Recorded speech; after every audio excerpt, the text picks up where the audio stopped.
Hi, I'm Alex Mackey, and I love asking people about their apartment journey from their first ever apartment all the way until they purchased their first home. And I wanted to reach out to some storytellers to find out how their apartment journey was as they led their way through their career. And I thought for this first video, I wanted to reach out to WWE Hall of Famer Mick Foley, who some may know him as Mankind, Cactus Jack, or Dude Love in the world of professional wrestling. And I wanted to ask him what his journey was. So, Mick, how are you? Hello there, Alex. Hey there, Mick.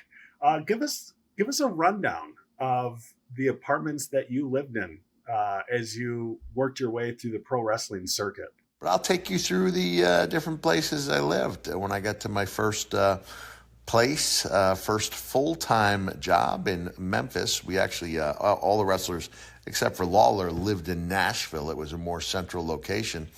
A lot of the wrestlers stayed at the Congress Inn, which is a cheap, rundown motel that was friendly to long messages. But I stayed, I rented a room from an older woman who had a couple of tenants there. And the only drawback there was that she was using me and my bullwhip to keep her grandchildren in line, saying, Jack's got a whip and he ain't afraid to use it on you.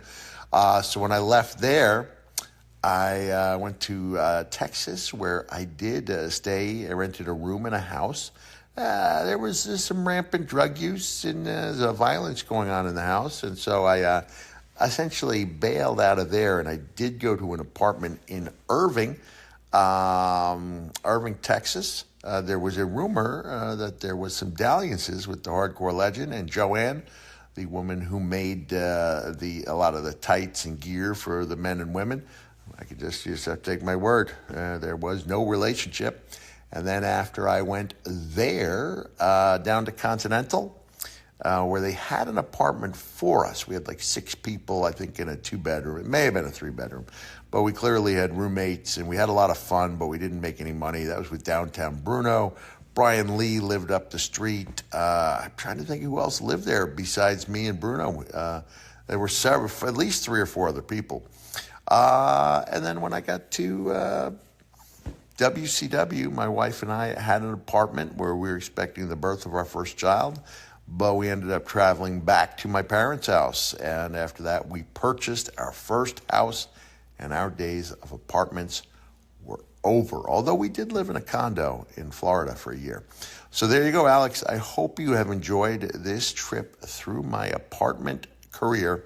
It's the first time I've been asked about it, and I'm guessing it's the last. I know it's not something that's commonly asked of the hardcore legend himself. Please have a nice day. You too. Thanks again, Mick.